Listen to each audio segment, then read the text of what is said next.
wabarakatuh. Terima kasih atas kesempatan yang diberikan oleh keluarga besar UPT DSDN Bagan Toko 2 untuk menerima saya dalam mendiseminasikan materi yang akan kami paparkan hari ini.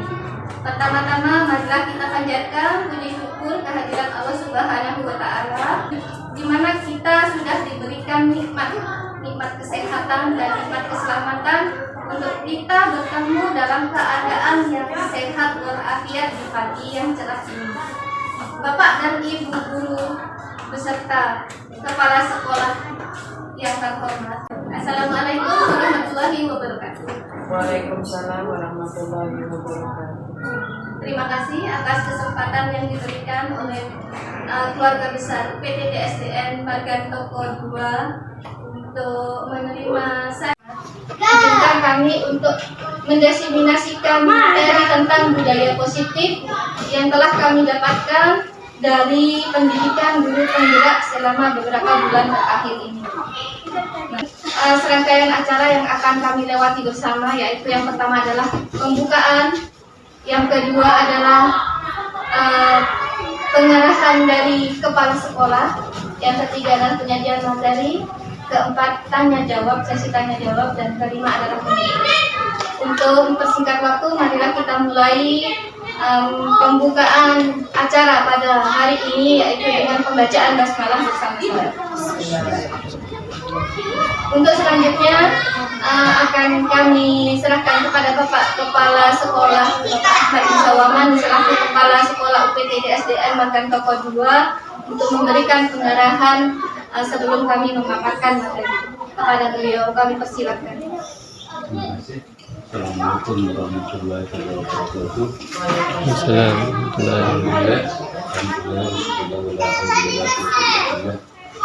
Syukur kita sudah dilanjutkan bersama harus sampai saat ini kita masih kesempatan Allah sehingga kita bisa melaksanakan kewajiban ini dan punya keyakinan bahwa apa yang kita dapatkan benar-benar bisa menjadi manfaat kelak di akhirat. Salam serta salam kita aturkan kepada tujuan yang besar Muhammad Sallallahu Alaihi Wasallam. Pimpinan beliau kita selalu menjadi dapat hidayahnya, dapat syafaatnya, sehingga kita bisa menjalankan demi dan keyakinan. Bapak Ibu sekalian, sebelumnya saya mohon maaf dan banyak terima kasih khususnya Ibu Komariah yang telah memberi kepercayaan pada sekolah kami untuk mengadakan diseminasi terkait dengan budaya positif di sekolah. Ini nantinya yang merupakan bagian dari kegiatan guru penggerak. Mungkin nanti dari sekolah kita, yaitu SDN Bagan Toko 2, bisa diambil manfaatnya, bisa diambil pelajaran. Manfaat dari situ, siapa tahu dari kita itu bisa mengikuti jejak Ibu Komariah ini, sehingga kita tidak canggung lagi, tidak bingung lagi langkah apa yang harus kita dilakukan, sehingga itu mempunyai gambaran dalam melangkah selanjutnya. Bapak Ibu sekalian, dalam hal ini tolong saya dalam pelaksanaan hari ini supaya betul-betul didengarkan materi yang diberikan nanti oleh Ibu Komariah terkait dengan budaya positif di sekolah, sehingga kita bisa menjadi ambil pelajaran. Dan sebagai kepala sekolah di sini, saya mewakili semua guru. Manakala dalam pelaksanaan ini terjadi hal yang kurang berkenan, khususnya yang anggaplah Ibu Komariah sebagai tamu di sini, dan kami selaku kepala sekolah mohon maaf yang sebesar-besarnya. Dan kedepannya mudah-mudahan hal ini bisa menjadi ada timbal baliknya, ambil pelajaran apa yang nanti diutarakan oleh Ibu Komarif, sehingga kita nantinya bisa menjadi lebih baik manakala kita menjadi ibu penggerak di kemudian hari. Cukup sampai dulu dari saya. Adanya dan kerjasamanya, mohon maaf. Bila taufik wal hidayah. Assalamualaikum warahmatullahi wabarakatuh. Waalaikumsalam. Baik, Bapak dan Ibu Guru, terima kasih atas pemaparannya Pak Sekolah. Kita langsung berlanjut pada penyajian materi ya tentang budaya positif. Bapak dan Ibu Guru yang hebat, di sini saya bersifat tidak untuk menggurui, tetapi sifat saya adalah untuk berbagi apa ilmu yang sudah saya dapatkan selama ini. Nah, Bapak dan Ibu Guru, tentang budaya positif ini nantinya akan ada kaitan dengan filosofi Ki Hajar Dewantara sebagai Bapak Pendidikan di negara kita, dan juga bagaimana dengan visi di sekolah terkait juga dengan nilai dan peran guru yang ada di sekolah kita. Menurut Ki Hajar Dewantara, Bapak dan Ibu, tujuan pendidikan kita adalah menuntun segala kodrat yang ada pada anak didik kita agar mereka mencapai kebahagiaan dan keselamatan setinggi-tingginya. Kita perhatikan peserta didik kita, Bapak dan Ibu, mereka itu beragam. Sebenarnya itu mereka unik. Dari perbedaan mereka lah kita akan memunculkan beberapa ide. Oh, anak ini ternyata tidak sama dengan anak itu. Jangan dikira bahwa anak-anak zaman sekarang itu sama dengan anak-anak 10 tahun yang lalu, Bapak dan Ibu. Karena era globalisasi semakin tahun akan semakin meraja. Disitulah peranan kita sebagai guru untuk membimbing mereka, untuk menjadi pemimpin pembelajaran kepada peserta didik kita. Kita inginnya begini, Bapak dan Ibu. Aku inginnya anak didikku datang tidak pernah terlambat. Tapi kita introspeksi dulu. Semuanya berawal dari diri. Kalau kitanya sendiri masih suka terlambat, bagaimana dengan anak didik kita? Nah, gitu Bapak dan Ibu ya. Terus begini lagi, saya ingin murid saya tuh rajin mengumpulkan tugas.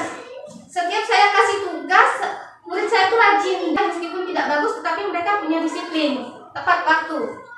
Nah, bagaimana? Kita koreksi dulu diri kita. Nah, kita seperti apa? Sudah mampukah kita menjadi contoh untuk murid-murid kita? Sudah mampukah kita menjadi tauladan bagi mereka? Nah, di situ Bapak dan Ibu kita harus bisa berinovasi. Ada pertanyaan begini, gimana? Wah, murid saya ini diajari begini, diajari begitu, tetap saja seperti itu. Sekarang kita kembalikan kepada kita selaku guru sebagai pemimpin pembelajaran. Sudahkah kita berinovasi? Sudahkah kita merefleksi diri kita? Apa kekurangan kita dalam mengajar? Sudahkah kita memperbaiki? Oh, mungkin pelajaran kalau cuma ceramah aja, muridnya juga bosan ya. Mungkin mereka butuh media pembelajaran yang lain. Media itu bisa kita buat sesuai dengan keinginan mereka, Bapak dan Ibu Guru ya. Jadi tidak harus monoton dengan media yang ada di sekolah. Disesuaikan dengan minatnya peserta didik kita. Bapak dan Ibu, membangun budaya positif itu merupakan suatu perubahan dalam ekosistem sekolah. Untuk itu kita perlu merancang visi dan langkah-langkah yang tepat untuk mencapainya. Hal ini membutuhkan kolaborasi yang baik dengan warga sekolah dengan menggunakan metode inquiry apresiatif dengan menerapkan langkah baja. Bapak dan Ibu, untuk menciptakan suatu budaya positif di sekolah itu tidak bisa kita lakukan secara sendiri.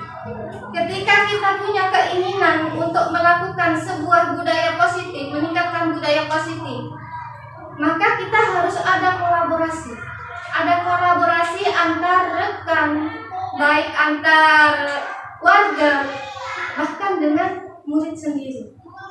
Nah, di sini akan kita bawa mereka pada metode inquiry apresiatif. Apa sih inquiry apresiatif itu? Inquiry apresiatif ini merupakan suatu metode yang nantinya akan membuat sekolah kita memunculkan kekuatan. Kekuatan itu berdasarkan dari potensi yang dimiliki oleh sekolah tersebut. Nah, kekuatan itu berupa apa? Di sini kita punya kekuatan siswa ya Bapak dan Ibu. Kita punya kekuatan siswa. Kita coba gali potensinya. Menggali potensinya untuk menerapkan inquiry apresiatif ini, kita melakukan langkah Bagja. Bagja sendiri merupakan akronim dari langkah-langkah inquiry apresiatif tadi. Yang pertama yaitu membuat pertanyaan. Pertanyaannya, bagaimana saya bisa meningkatkan kualitas sekolah saya? Bagaimana saya bisa meningkatkan kualitas peserta didik saya? Untuk selanjutnya yaitu kita akan mengambil pelajaran. Ambil pelajaran ini kita mengkaji ulang. Mengkaji ulang apa yang sudah pernah terjadi. Kadang kita berpikir begini Bapak dan Ibu. Anak didik saya selama di SD, dia masih belum pernah dapat juara apa-apa. Tapi ketika dia sudah ada di SMP, dia mendapat peringkat. Jadi juara lari, jadi juara dai, jadi juara mapel. Itu yang sempat mungkin membuat kita menjadi bertanya-tanya. Kenapa sih pada waktu di SD padahal dia orangnya yang sama, tetapi ketika kita arahkan dia ke sana kok dia tidak ada minat sama sekali. Nah, di sini Bapak Ibu kita akan membuat metode. Kita akan menjalani metode inquiry apresiatif, yaitu kita akan menggali potensi apa yang dimiliki oleh peserta didik kita sebelum kita menginginkan, sebelum kita memimpikan kekuatan apa yang ada di sana. Nah, dari mimpi tersebut baru kita akan mengatur eksekusinya. Setelah aku harus punya waktu berapa bulan ya untuk bisa mencapai mimpi tersebut. Nah, di sini merupakan inquiry apresiatif yang saya maksud. Dalam memunculkan budaya positif Bapak dan Ibu, ada kaitannya dengan potensi peserta didik kita. Nah, disiplin positif sendiri itu apa sih? Kalau kita pikirkan tentang disiplin itu merupakan anak yang taat aturan ya. Anak yang taat aturan. Disiplin positif itu merupakan salah satu cara penerapan disiplin yang bertujuan untuk menanamkan motivasi pada murid-murid kita. Jadi, motivasi yang saya maksud di sini adalah motivasi yang berasal dari dalam diri anak, bukan dari luar. Bukan karena dia takut, bukan karena dia ingin imbalan. Nah, sekarang kita pikirkan saja Bapak dan Ibu, bagaimana anak-anak kita ketika bertemu dengan kita. Mereka sangat santun sekali. Apakah itu sudah berasal dari intrinsik mereka? Kita perlu mengkajinya.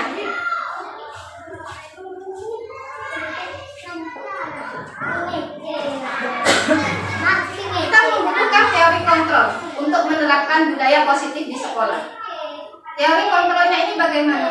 Kita harus merubah mindset kita, merubah dari stimulus respon menjadi teori kontrol. Stimulus respon itu bagaimana? Stimulus respon itu seolah-olah guru yang menguasai. Tetapi kalau kita mau berubah mengikuti teori kontrol, maka semuanya tergantung pada peserta didik. Pada awalnya kita berpikir bahwa kebutuhan kita sama, tetapi pada realitanya kebutuhan murid itu tidak sama. Ada yang mereka membutuhkan kasih sayang lalu melakukan suatu perbuatan yang tidak kita inginkan. Ada yang mereka merasa ingin diterima, dibutuhkan ingin diterima. Ada pula mereka yang hanya ingin bersenang-senang dan bermacam-macam Bapak dan Ibu. Menurut Jan Grossem dalam bukunya Restructuring School Discipline, motivasi manusia itu dibagi menjadi 3 bagian. Tidak hanya pada murid ya Bapak dan Ibu guru ya, tetapi juga pada guru-gurunya. Yang pertama yaitu menghindari ketidaknyamanan. Seseorang akan melakukan tata tertib itu karena tidak nyaman, takut karena hukuman. Yang kedua, seseorang akan mengikuti atau melaksanakan tata tertib karena ada imbalan, karena menginginkan imbalan. Yang ketiga, menjadi orang yang menghargai diri. Nah, yang pertama ini bagaimana? Jika tata tertib tersebut tidak dilakukan, misalnya ya, kita ada di depan pintu, ada murid lewat, dia terlambat. Katakanlah putra saya yang bernama Aji. Aji, kamu kenapa datang terlambat? Nah, akhirnya besoknya apa? Dia datangnya tepat waktu. Kenapa kok tepat waktu? Takut dihukum katanya sama ibu. Takut dihukum sama ibunya. Jadi dia datangnya tepat waktu. Nah, si anak ini mematuhi peraturan itu dari mana? Berarti dari eksternal kan? Dia karena takut. Sama dengan imbalan Bapak dan Ibu. Seorang anak diberi imbalan, ayo kamu duduk, siapa yang duduknya rapi nanti ibu kasih hadiah. Bagaimana jika tidak dikasih hadiah muridnya? Kocar-kacir lagi kan? Nah, itu masih dalam motivasi eksternal. Cara kita memunculkan motivasi internalnya bagaimana? Kita menyadarkan peserta didik bahwa itu merupakan suatu kebutuhan. Kalau kita menggunakan motivasi dua ini, motivasi eksternal karena hukuman, motivasi eksternal karena imbalan, otomatis muridnya hanya baik di depan gurunya saja. Kenapa? Karena dia merasa tidak nyaman akan hukuman. Yang kedua adalah dia ingin hadiah. Di belakang gurunya bagaimana? Dia ya begitu lagi. Perilaku dia kembali lagi seperti semula. Nah, kita harus memunculkan motivasi intrinsik ini kepada peserta didik kita, Bapak dan Ibu. Hukuman, terkait hukuman ini kalau menurut beberapa teori itu merupakan suatu hal yang menyakitkan, baik itu dari kata-kata maupun secara fisik. Hukuman tidak hanya berupa fisik, Bapak dan Ibu ya. Perilaku peserta didik itu dapat kita arahkan, tidak perlu dengan menyakiti. Kalau hukuman ini satu arah. Satu arahnya bagaimana? Itu dari guru. Dari guru yang diberikan kepada siswa secara tergesa. Jadi tidak terencana. Maka dari itu siswa akan menerima hukuman tersebut dengan keadaan tidak nyaman. Dia dengan keadaan tidak siap menerima hukuman. Kadang anak disuruh berdiri kamu di bawahnya pohon itu sampai 15 menit. Kadang anak juga disuruh lari. Nah, itu berupa hukuman Bapak dan Ibu ya. Selanjutnya tentang penghargaan. Penghargaan juga sama. Ketika kita memberikan suatu penghargaan kepada peserta didik atas perilaku yang kita inginkan, maka mereka akan melakukan apa yang kita inginkan. Tetapi tidak di belakang kita. Di belakang, oh udah ada ibu, udah ada bapak, udah ada pak guru. Nggak usah kayak gitu ah. Lagian juga nggak ada yang mau ngasih hadiah. Kadang mereka berpikir seperti itu.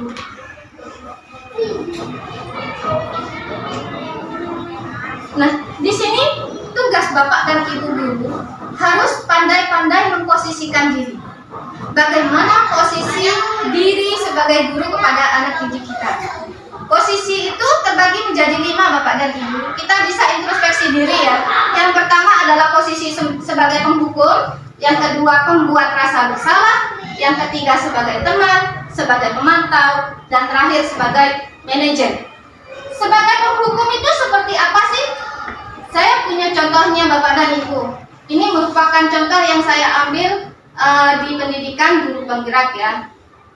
Posisi sebagai penghukum. Silakan kita simak bersama-sama videonya.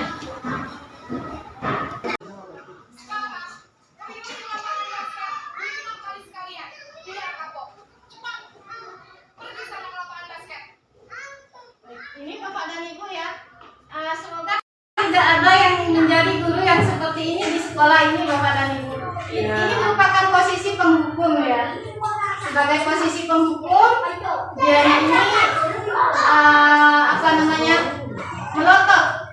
Gurunya ini memiliki dengan nada suara tinggi, mata melotot kepada murid, jari juga menunjuk-nunjuk pada murid. Mereka juga bahkan menyakiti tidak hanya secara fisik, tetapi juga secara psikis. Tidak hanya Bapak dan Ibu saja, kadang saya juga dulu pernah melakukan hal seperti itu sebelum mendapatkan materi. Nah, kepada muridnya bagaimana nanti? Muridnya akan menjadi agresif, suka marah, mendendam, bahkan menyangkal. Hasilnya, murid tersebut akan mengulangi kesalahannya berulang kali. Jadi perilakunya murid ini justru akan lebih agresif daripada sebelumnya. Nah, murid akan menempatkan guru sebagai guru ini berada di luar dunia berkualitasnya murid. Jadi murid ini tidak akan mengindahkan guru tersebut. Lanjut kepada ibu, posisi kontrol yang kedua adalah posisi kontrol sebagai merasa bersalah. Nah, membuat merasa bersalah ini justru lebih menyakitkan. Karena apa? Guru ini biasanya mengatakan murid ini dengan hal yang nyelekit sekali. Kita perhatikan.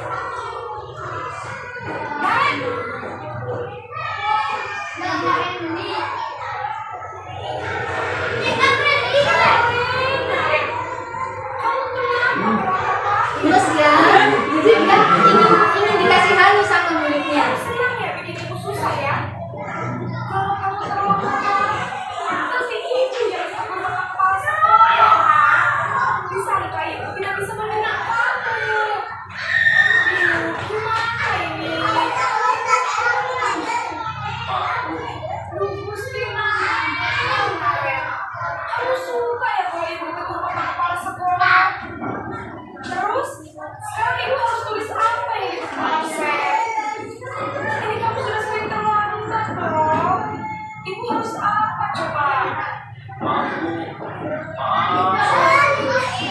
Ya sudah, lain kali jangan bikin ibu susah lagi ya nak ya. Nah, pada posisi kontrol ini, Kalau kamu begini terus, setelah kita perhatikan, guru ini memelas ya, lesu banget, dia kelihatannya lesu sekali. Maaf ya Bu. Sehingga apa? Membuat murid itu merasa bersalah. Akhirnya murid ini ujung-ujungnya dia memiliki emosi yang tertanam, bahkan dia menahan perasaan karena saking merasa bersalahnya. Ini akan menjatuhkan mental murid Bapak dan Ibu. Jadi akan menjatuhkan potensi yang ada pada mereka sehingga mereka takut untuk bergerak. Ya. Hasilnya apa? Murid ini nantinya akan merasa menjadi gagal, tidak berharga, bahkan rendah diri, baik itu di mata gurunya maupun di mata teman-temannya, karena dia merasa tidak bisa membahagiakan orang lain di sekitarnya. Guru ditempatkan dalam dunia berkualitas oleh murid tersebut. Kenapa? Karena guru tersebut demi guru, artinya demi guru. Jadi murid itu menganggapnya guru ini penting. Aku pengen bikin guru ini sebagai guru yang terbaik, pengen dia bahagia. Posisi yang ketiga yaitu posisi sebagai teman Bapak dan Ibu. Posisi sebagai teman ini saya lakukan sebelum mendapatkan materi guru penggerak. Tapi ternyata posisi sebagai teman ini Bapak dan Ibu ada sisi negatifnya juga. Saya pikir posisi sebagai teman ini merupakan posisi yang sangat baik ya. Coba kita perhatikan. wah, sudah jam berapa ini? Terlambat banget. Jadi gurunya akrab ya, akrab sama muridnya. Kita introspeksi diri saja Bapak dan Ibu karena saya juga melakukannya. Kamu kepalanya lagi kamu. Kamu bukannya anak yang paling kencang. Kok sih? Kadang-kadang ada Bapak dan Ibu yang mengalami posisi ini. Ya sudah sana. Nanti lain kali larinya lebih kencang lagi ya. Biar gak terlambat lagi. Bikin senang ibu. Lebih bisa kan? Ya sudah sana sekolah. Tetapi Bapak dan Ibu perlu dalam tanda kutip ya. Murid di sini akan menjadi ketergantungan Bapak dan Ibu ya. Ini merupakan suatu hal yang kurang baik juga kalau menurut saya dalam posisi mengajar kita. Murid akan menjadi ketergantungan. Bagaimana? Murid itu akan patuh kepada guru yang dia anggap teman. Akan patuh terhadap guru yang dia anggap teman. Tetapi ketika ada guru lain yang masuk ke dalam kelasnya, justru murid tersebut tidak akan begitu memperdulikan guru lain. Katakanlah saya di sekolah saya masuk ke sekolah saya, ada laporan, Bu, muridnya begini. Oh, ya, saya atasi. Ternyata pada saat itu anak-anak patuh. Ketika saya rapat kembali, anak-anak diberi tugas oleh guru yang lain. Mereka acak adul, amburadul mereka. Nah, ini sisi negatifnya dari posisi kita sebagai teman Bapak dan Ibu. Ada sisi negatif. Jadi mereka tergantung. Aku maunya sama Ibu Nur aja karena Ibu Nur kan guru, Ibu Nur temanku. Kalau diajari sama Bapak Murhad mungkin cuma Bapak Murhad sudahlah. Seperti itu ya Bapak dan Ibu ya. Ini yang saya alami sebelum menjalani guru penggerak. Saya pikir ini hal yang paling gitu. Untuk yang keempat posisinya teman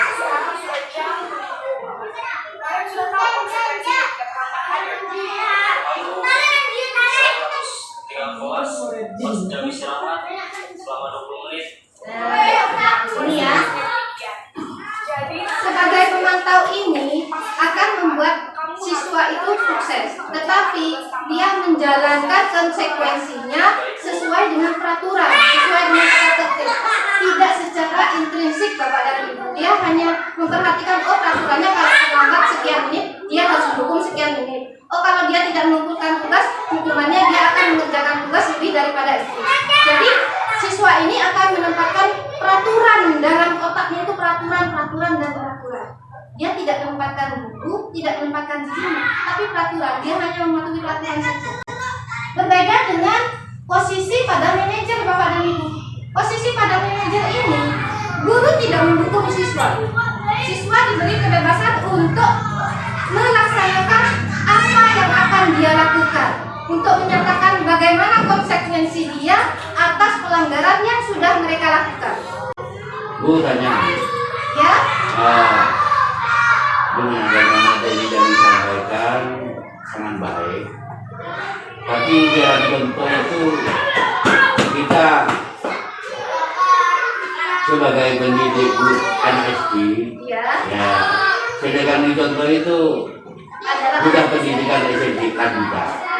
Ya biasanya di pendidikan lanjutan itu antara kenakalan remaja, kenakalan anak siswa itu cuma tidak kewajiban guru kelas, guru mapel. Biasanya itu ada guru itu. ya. Nah kalau dia sebagai kita sebagai guru SD ini memang sebagai BP, sebagai guru pengajar dan sebagai pendidik. Di sini. Nah ini istilahnya bagaimana contoh, sedangkan contoh itu guru lanjutan.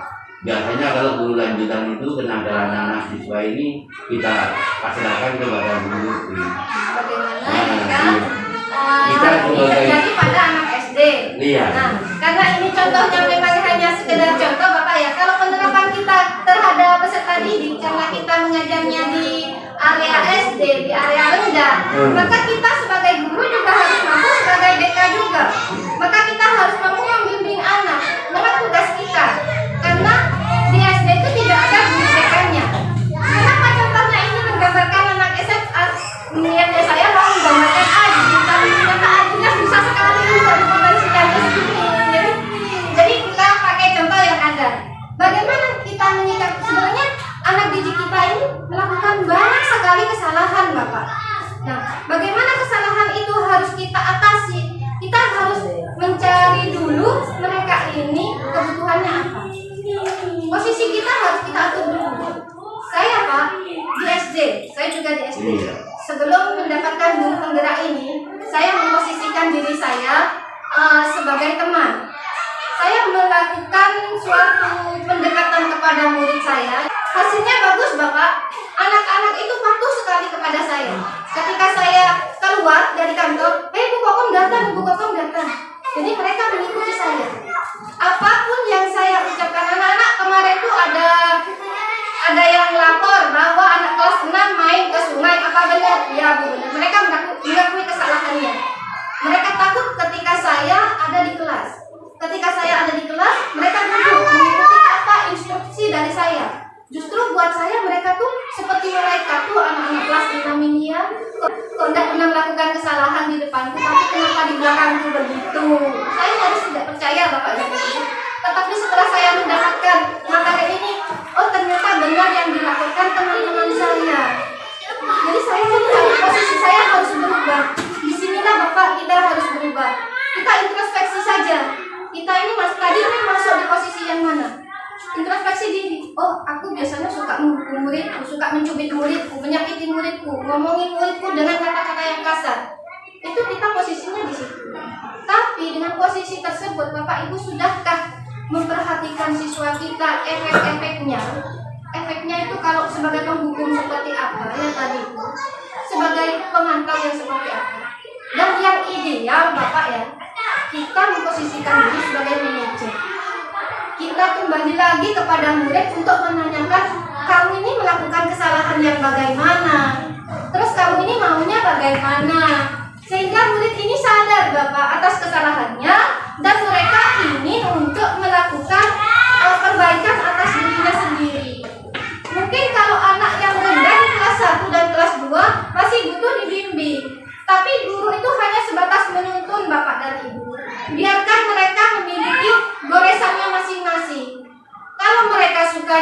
berbicara saja di kelas. Kita gali potensinya. Apakah dia itu punya potensi bercerita? Nah, kita tunjuk di situ. Misalkan si A gemar sekali di kelasnya tuh rame saja, suka ngoceh saja. Kita kasih tugas sama dia, tugas bercerita di depan. Tidak ada sesuatu yang tidak mungkin Bapak dan Ibu kalau kita mencoba. Betul? Bagaimana Bapak tadi? Iya, makasih Bu. Baik, kita lanjutkan. Sebelum mendapatkan materi ini, ketika berinteraksi dengan murid berdasarkan 5 posisi kontrol. Posisi manakah yang paling sering Anda pakai? Coba kita rumuskan. 1 sama 2. 1 dan 2 sebagai penghukum dan sebagai apa tadi? Membuat merasa bersalah dengan kata-kata yang menyakiti. Ya. Ada lagi yang lain? Adakah yang sama dengan saya sebelum mendapatkan materi, yaitu menempatkan posisi saya sebagai teman? Iya. Ada. Ada. Artinya Bapak Masuri ya, Bapak nggak ya. Kalau saya perhatikan tuh Bapak Masuri menempatkan dirinya sebagai teman. Kalau ada bapaknya itu diem, kalau ada bapaknya muridnya pointan parting di belakang. Begitu Bapak Masuri ya. Bapaknya. Ketika ada bapaknya, muridnya seperti itu. Mungkin kurang benar. 1 sama 2. 1 dan 2 sebagai penghukum dan sebagai apa tadi? Membuat merasa bersalah dengan kata-kata yang menyakiti. Ya. Ada lagi yang lain? Adakah yang sama dengan saya sebelum mendapatkan materi, yaitu menempatkan posisi saya sebagai teman? Iya. Ada. Ada. Artinya Bapak Masuri ya, Bapak nggak ya. Kalau saya perhatikan tuh Bapak Masuri menempatkan dirinya sebagai teman. Kalau ada bapaknya itu diem, kalau ada bapaknya muridnya pointan parting di belakang. Begitu Bapak Masuri ya. Bapaknya. Ketika ada bapaknya, muridnya seperti itu. Mungkin kurang penerapan, agak sedikit membutuhkan konsekuensi terhadap peserta didik.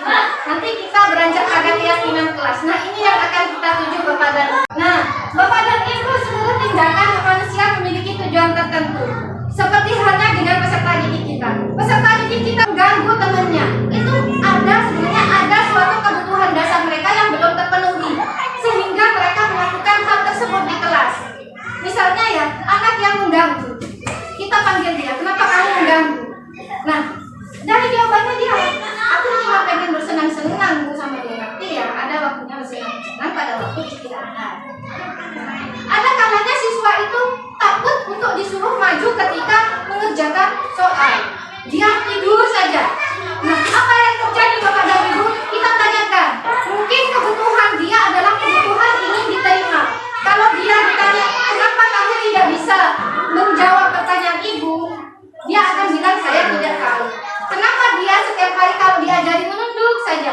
Mungkin dia merasa dirinya tidak sama dengan yang lain, sehingga dia ingin dirinya diterima di kelasnya. Kita harus lakukan pendekatan yang lebih lagi untuk anak ini.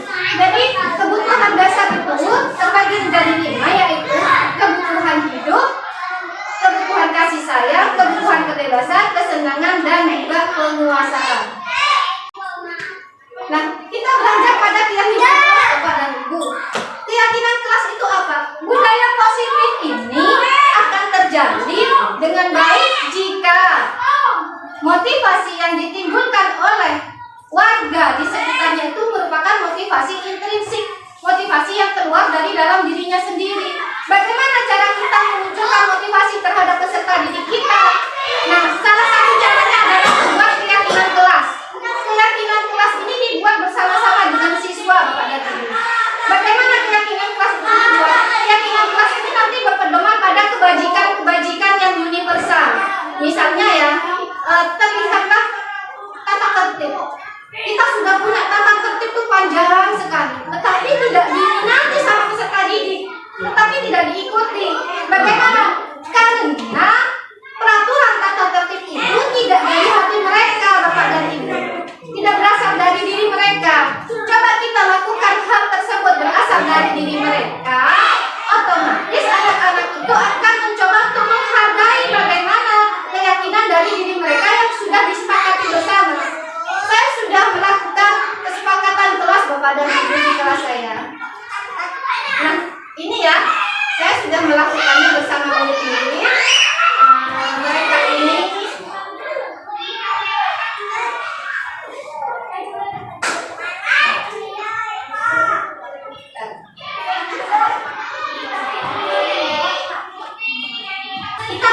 keyakinan. Jadi anak-anak yang buat Yang melanggar juga yang melanggar anak-anak, yang membuat anak-anak, nanti kita kembalikan lagi pada anak-anak bagaimana menghargai diri mereka dengan keyakinan yang sudah mereka buat. Nah, ini prosesnya Bapak dan Ibu. Jadi anak-anak masih dikumpulkan yang menurut kita baik, yang menurut mereka bagus gitu ya. Mereka menuliskan. Nanti kita paparkan semuanya, kita pegang semuanya. Lalu kita rekrut, kita preskan lagi menjadi sedikit. Peraturan kelas itu tidak perlu banyak. 5 cukup. 10, jangan sampai 10. Jangan beri harus punya 10. Murid harus begini begitu. Percuma mereka tidak diikuti sama peserta didiknya. Sedikit asal konsekuen itu sudah bagus. Nah, ini tiba-tiba merupakan prosesnya ya Bapak dan Ibu. Kita lanjut saja untuk singkat waktu.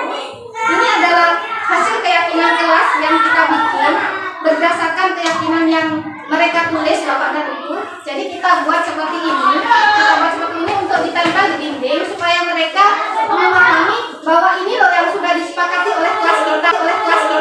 Itu tidak banyak Bapak dan Ibu. Ini hanya beberapa, 5 kalau tidak salah yang sudah kita sepakati. Dan alhamdulillah Bapak dan Ibu, murid-murid kita ini paham akan keyakinan yang mereka lakukan. Di sini ada contoh Bapak dan Ibu bagaimana jika kita mendapatkan siswa yang melanggar. Katakanlah siswa itu datang terlambat, ya kan melanggar dari keyakinan. Misalnya keyakinan kelas kita itu adalah datang tepat waktu.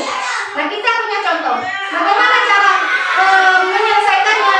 Kita lakukan segitiga restitusi Bapak dan Ibu. Yang pertama adalah menstabilkan identitas. Jadi peserta didik itu yang melakukan pelanggaran kita panggil ke kantor atau kita panggil ke suatu tempat yang sekiranya dia tidak akan merasa malu ketika kita panggil. Jadi identitasnya ini masih stabil. Selanjutnya adalah kita akan memvalidasi tindakan yang salah.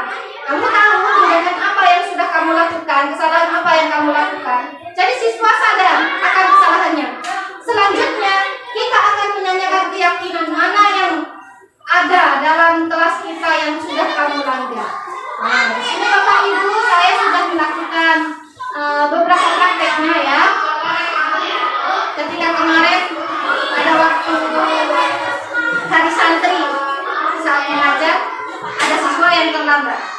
Ini ada contoh siswa yang terlambat. Jadi kita tidak memarahinya, tidak menceramahinya di depan anak-anak yang lain. Kita memanggil dalam suatu keadaan. Kita tanyakan langsung, karena terlambatnya ini tidak hanya 1 kali. Terlambat 1 kali, kita beri respon dia bagaimana untuk memperbaikinya. Terlambat 2 kali, kita respon lagi. Terlambat 3 kali, baru kita panggil. risik berkali-kali. Risik ini kelas berapa itu? Kelas 5. Ada kebutuhan yang perlu dia tuju sepertinya. Tidur dengan kesiangan bangun. Nah, ini nanti kita jadikan bahan tanya jawab.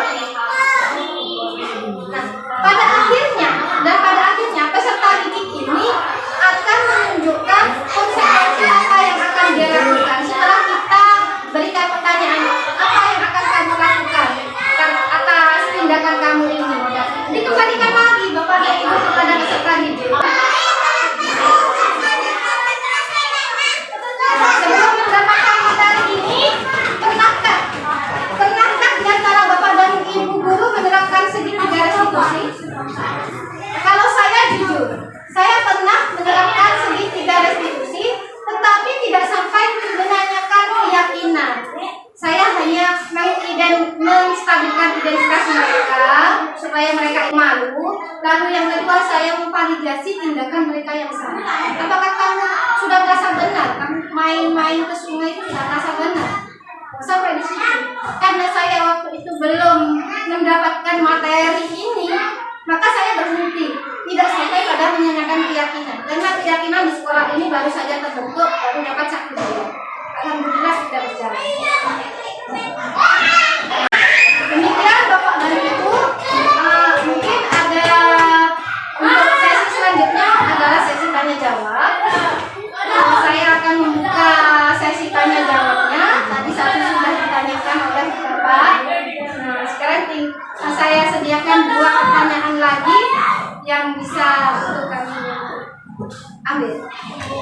silakan.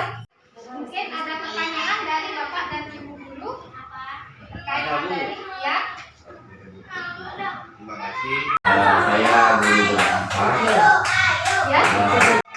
menanyakan masalah kurang aktifnya murid di dalam mengikuti kegiatan belajar mengajar di dalam masa matematika.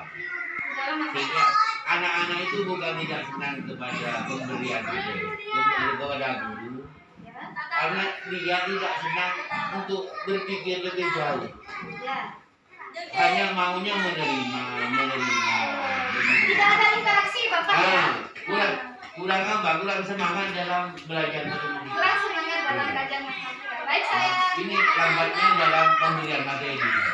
Ya. Terima kasih. Teruskan. Baik. Izinkan saya menjawabnya ya. Ketika kita mengajarkan materi matematika di kelas kita, itu bukan karena murid tidak suka, tapi mungkin mereka malas aja yang mau berpikir. Kita bagaimana posisi kita sebagai guru? Kita sebagai guru harus memperhatikan juga kebutuhan mereka. Mungkin mereka itu begini Bapak ya, mungkin mereka bosan saja dengan materi yang diberikan. Bukan materi yang diberikan, mungkin dengan metode yang diberikan oleh guru. Nah, bagaimana kita sebagai guru?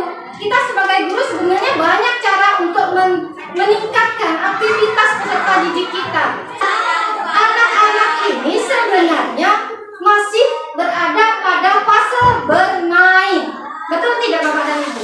Kalau masih SD ini masih pada fase bermain. Nah, bagaimana kita menerapkannya dalam pembelajaran? Kita ajak mereka bermain di dalam pembelajaran Bapak dan Ibu. Kemarin saya sempat mengajak anak-anak saya bermain dalam materi, kalau tidak salah, menceritakan tentang literasi, menceritakan apa yang sudah mereka baca. Saya ajak mereka bermain dengan bermain pesawat. Nah, saya ajak mereka buka pesawat, saya ajak bermain. Siapa nanti yang dapat pesawat ini, nanti dia akan menceritakan apa yang sudah dia baca. Saya mainkan di kelas Bapak dan Ibu. Memang sedikit gaduh, tetapi kegaduhan itu sudah manusiawi untuk anak SD. Bukannya tidak kondisional kelasnya, tetapi sudah merupakan salah satu metode pembelajaran kita.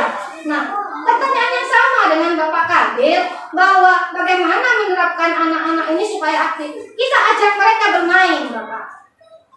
Misalnya materi pelajarannya tentang apa? Coba saya kembalikan lagi materi pembelajaran matematikanya tentang Seperti masalah kan sudah kelas 4 ya, sudah menginjak kepada kelas 5. Kalau materi agak Sulit. berkembang istilahnya, seperti menjalan luas, keliling, berat, apa itu. Oh, tentang itu. Iya. Baik, Bapak, terima kasih. Ini jawabannya, pertanyaan yang mengena sekali. Murid itu terbagi menjadi beberapa kriteria. Ada murid yang nyantol hanya dalam dia melihat saja. Bagaimana dengan murid yang secara visual? Dia melihat saja sudah paham. Ada yang murid itu paham selain melihat dia juga mendengarkan. Ada pula murid yang paham secara kinestetik, Bapak. Kinestetik ini bagaimana? Ketika mereka mendapatkan materi, mereka akan langsung melakukannya. Eksplorasi, mereka bereksplorasi. Nah, untuk mendapatkan peserta didik yang aktif, kita harus menyediakan beberapa media pembelajaran, Bapak. Tidak hanya kita cukup berceramah anak-anak, misalnya 1 ditambah 1 hasilnya 2. Iya, bagi mereka yang paham. Bagi mereka yang tidak paham, mungkin mereka butuh video pembelajaran yang sedikit menarik untuk mereka, sehingga membawa imajinasi mereka menuju pada pembelajaran yang kita maksud. Iya. Nah, ada pula yang kinestetik, tidak hanya cukup melalui video pembelajaran, tetapi mereka juga ingin bergerak, mereka juga ingin bereksplor. Setelah kita memberikan materi, baru kita akan mengajak murid itu untuk melakukan. Bagaimana Bapak Kadir bisa diterima tentang ini mungkin terkait dengan media pembelajaran yang Bapak berikan kepada peserta. Ya.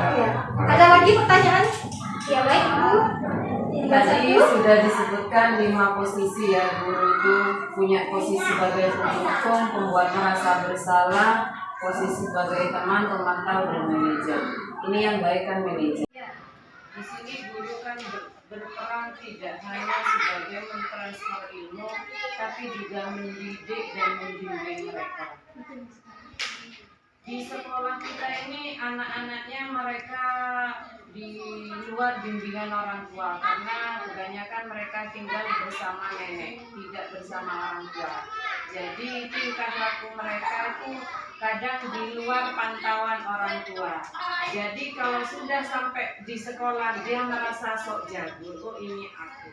Nah, di sini kita sebagai guru mungkin kalau 1-2 kali dia buat masalah masih kita dudukkan. Seperti kata itu tadi, ditaruh di tempat di mana dia tidak dilihat oleh temannya. Sudah dinasehati, dibimbing, diberikan pengertian. Nah, di satu sisi dia akan mengulangi lagi. Di situ kita juga bisa berperan sebagai penghukum. Tidak, artinya hukuman itu tidak untuk membuat dia tapi supaya mereka jelas. Jadi kalau kita harus berperan sebagai manajer tok itu kayaknya menurut saya ya kurang. Kalau posisi sebagai teman kata ibu tadi ada sisi positifnya, ada sisi negatifnya. Soalnya kalau guru sudah dianggap teman, di sini guru sudah tidak punya wibawa sebagai seorang guru. Karena apa? Murid itu kalau sudah gurunya dianggap sebagai teman, ya sudah, gimana selayaknya teman gitu loh. Jadi menurut saya bukan posisi penghukum ya. Ada waktunya, ada kalanya seorang siswa itu jika perilakunya sudah di luar batas itu perlu kita kasih hukuman. Bukan untuk menghukum tapi memberikan efek jera. Menurut saya seperti itu. Gimana kalau menurut? Ternyata persepsinya sudah semakin meluas ya Bapak dan Ibu. Jadi begini, terkait posisi guru sebagai teman, itu bagaimana kita memposisikan diri sebagai teman tidak sepenuhnya menjadi teman bagi mereka. Ada pembatas. Hanya saja posisi kita dalam mengatasi masalah peserta didik itu kita boleh menggunakan posisi sebagai teman. Karena apa? Posisi ini merupakan posisi yang dapat menimbulkan posisi positif. Tetapi untuk kesehari-hariannya Bapak dan Ibu, untuk kesehari-hariannya di luar pembelajaran, kita harus tunjukkan bahwa kita selaku pemimpin pembelajaran yang baik. Itu adalah peran sebagai guru. Kalau memimpin pembelajaran itu artinya kan anak-anak itu berada di bawah kita, berada dalam naungan kita merasa melindungi mereka bersama-sama. Tidak membuat mereka menjadi seperti teman sebenarnya teman. Teman di sini dalam tanda kutip. Tanda kutipnya adalah memposisikan ketika peserta didik terdapat beberapa masalah. Tidak dalam pembelajarannya Ibu. Kalau dalam pembelajarannya menganggap guru itu sebagai teman, nanti kewalahan juga gurunya. Mau diatur bagaimana ini anak-anak. Itu mungkin kita perlu introspeksi diri bagaimana untuk mencari jalan terbaiknya. Begitu nggih Bapak nggih? Bapak Mas Uri nggih? Ya. Untuk yang selanjutnya bagaimana kita memposisikan diri sebagai manajer. Sedangkan menghukum itu ada kalanya penting untuk menimbulkan efek jera. Nah, efek jera ini Bapak dan Ibu, kalau kita kaji ulang, menghukum itu adalah menyakiti mereka. Yang terekam dalam peserta didik kita itu apa? Dia merasa disakiti, Bapak. Baik tidak hanya secara psikis, tapi juga secara fisik. Saya pernah mengalaminya Bapak dan Ibu. Rekaman itu sampai sekarang masih saja terekam dengan jelas. Ketika saya menceritakan sedikit pengalaman saya di SMA, masih belum di SD. Kalau di SD dulu pernah saya dicubit sama guru sampai yang ini aku semua sampai warnanya ungu semua. Saya bilang sama orang tua malah dimarahi karena saya bikin kesalahan. Tetapi rekaman itu sangat jelas Bapak dan Ibu. Sampai bilang Bu. Ini Pak Mas Uri senang Kayaknya Bapak nanti masalah di rumah kebawa ke sekolah kalau kita jadi lembaga. Jadi begitu Bapak dan Ibu, semaksimal mungkin kita akan mengurangi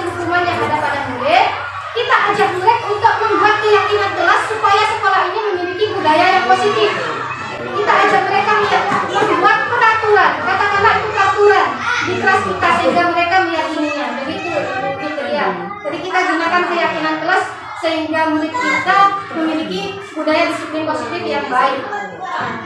Demikian Bapak dan Ibu, mungkin waktunya juga sudah terlewati. Materi yang saya berikan ini semoga bermanfaat. Akhirul kalam, wassalamualaikum warahmatullahi wabarakatuh. Waalaikumsalam warahmatullahi wabarakatuh. Terima kasih atas penjelasan diskriminasi ini. Mungkin itu PR dan kelanjutan. Bapak, saya menginginkan ada imbal balik dari sekolah yang saya diseminasikan. Jadi saya membutuhkan beberapa dokumentasi terkait setiap kelasnya. Karena saya ini tadi menyangkut tentang keyakinan kelas. Keyakinan kelas itu bisa digunakan di dalam kelas. Saya minta setiap kelas itu melakukan kegiatan pembuatan keyakinan kelas antara guru dengan peserta didik. Jadi untuk disepakati sehingga akan menjadi peraturan kelas. Kembali kepada Bapak Ibu sekalian, ya. Misalnya ini ada pertanyaan keyakinan ini yang nanti kan setiap kelas buat keyakinan. Aturan apa saja yang ada di dalam itu? Ya, aturannya begini Bapak dan Ibu, kalau terkait keyakinan kelas ini kita menyepakati apa yang peserta didik mau. Misalnya ada permasalahan gitu ya? Oh bukan masuk pada permasalahan. Misalnya anak-anak itu punya keyakinan, oh ya Pak, aku mau datang kita dalam pelajaran ini supaya pelajaran ini berlangsung dengan baik dan kondusif. Aku mau kita datangnya tidak terlambat. Pembiasaan intinya. Merupakan kebiasaan. Terus yang kedua, oh ya Pak, saya punya ide gimana kalau mengerjakan tugasnya tepat waktu, mengumpulkan tugas tepat waktu. Nah, itu berdasar dari peserta didik semua. Kita sebagai guru kalau muridnya ada 10, kan ada 10 juga tuh masukannya. Nah, kita repot, tidak perlu banyak-banyak Bapak dan Ibu. 4 boleh, 5 boleh. Yang penting diikuti dengan betul sama peserta didik. Bolehkah kita menambahkan satu keyakinan kelas di kelas kita? Boleh. Asalkan apa? Asalkan sudah konsekuen dengan murid kita. Asalkan sudah klop dengan murid kita. Oh ya, anak-anak sama ibu mau ditambah nih. Tidak boleh makan di dalam kelas, boleh tidak. Kalau anak-anak mengiyakan, kita masukkan dalam keyakinan kelas. Kalau tidak, ya kita pilih lagi bagaimana hal positifnya.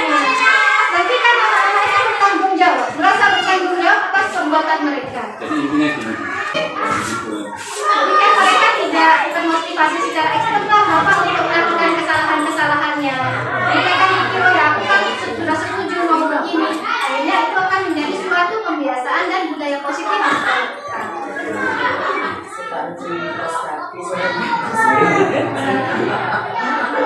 Bisa dimasukkan yang tidak pakai kaos akan selalu hadir di kelas dengan keadaan rapi.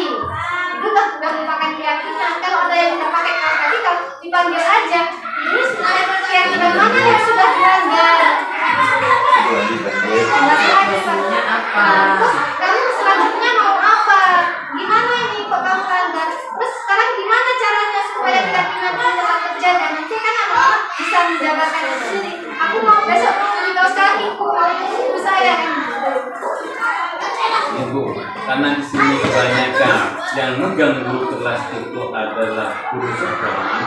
Nanti bilang guru misalnya muridnya, Pak boleh Pak, saya yakin hari Jumat dan Sabtu saya ada masuk Pak. Saya tanya karena ada 2 ibu sendiri Jumat Sabtu tidak masuk. Iya. Ya begini Bapak, kalau itu kan tergantung. Ya tanpa model. Kita Berdasarkan kebajikan universal, Bapak sudah meleset dari kebajikan maksudnya takut itu sekali dari siswa itu muncul seperti itu. Mungkin kelasnya bisa berubah seperti ini.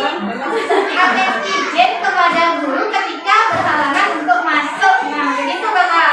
Ya kalau karena ini seperti itu Bu, maksudnya Pak Sabtu pasti Pak Mus misalnya Pak ada murid lapangan, boleh Pak sesi Jumat Sabtu saya ada masuk Pak. Tidak boleh. Loh, terus gimana jawabannya Pak Mudhar? Misalnya Pak Mudhar ini, misalnya gimana jawabannya Pak Mudhar? Kalau muncul keyakinan seperti itu. Nggak boleh, Bapak sendiri udah masuk. Belum dipanggil Jokowi. Wah, tiap hari dipanggil sama Jokowi, sama bapaknya nggak pernah nyanter. Memang. Sebenarnya kita kembalikan lagi kepada gurunya Bapak. Nanti kalau kita menginginkan setiap hari, gurunya harus kasih contoh sebagai teladan, maka gurunya harus masuk setiap hari. Siap. Nah, gitu. Kalau pengen muridnya masuknya setiap hari. Nah, catat contoh, hebat. Benar, Fadila. Siap, masuk tiap hari. Saya bermalaikat Saya hebat.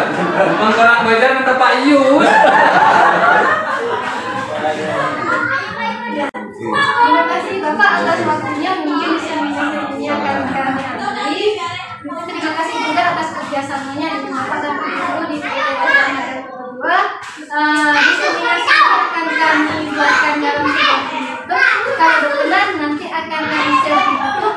Jangan lupa untuk like, subscribe, dan share. Siap.